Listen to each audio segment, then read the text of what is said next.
കൊച്ചിയിലെ പച്ചാളത്ത് റെയിൽവേ ട്രാക്കിന് മധ്യത്തിൽ ആട്ടുകല്ല് കണ്ടെത്തി. സംഭവസ്ഥലം പരിശോധിച്ച പോലീസ് സംഘം അന്വേഷണം ആരംഭിച്ചു.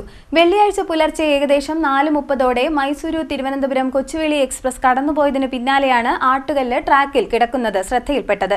ഇതിന് സമീപം ഒരു നായയുടെ ജഡം ചിതറിയ നിലയിൽ കണ്ടെത്തിയിട്ടുമുണ്ട്. കൊച്ചിയിലെ പച്ചാളത്താണ് റെയിൽവേ ട്രാക്കിന് മധ്യത്തിൽ ആട്ടുകല്ല് കണ്ടെത്തിയത്.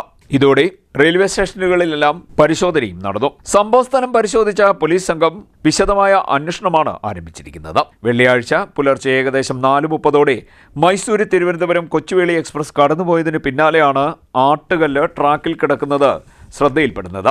അതേസമയം ആട്ടുകല്ലിന് വലിപ്പം കുറവായതിനാൽ ട്രെയിൻ ഇതിനു മുകളിലൂടെ തടസ്സമില്ലാതെ കടന്നുപോയിരുന്നു.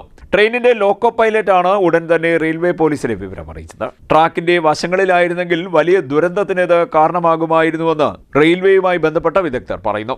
ആട്ടുകല്ല് കണ്ടെത്തിയതിന് സമീപം ഒരു നായയുടെ ജഡം ചിതറിയ നിലയിലും കണ്ടെത്തിയിട്ടുണ്ട്. ട്രെയിൻ തട്ടിയാണോ നായ ചത്തതെന്ന് വിവരവും പോലീസ് അന്വേഷിക്കുന്നുണ്ട്. സംഭവത്തെക്കുറിച്ച് കൂടുതൽ വിവരങ്ങൾ ലഭിക്കുന്നതിനായി CCTV ദൃശ്യങ്ങൾ ഉൾപ്പെടെ ശേഖരിച്ചിട്ടുമുണ്ട്.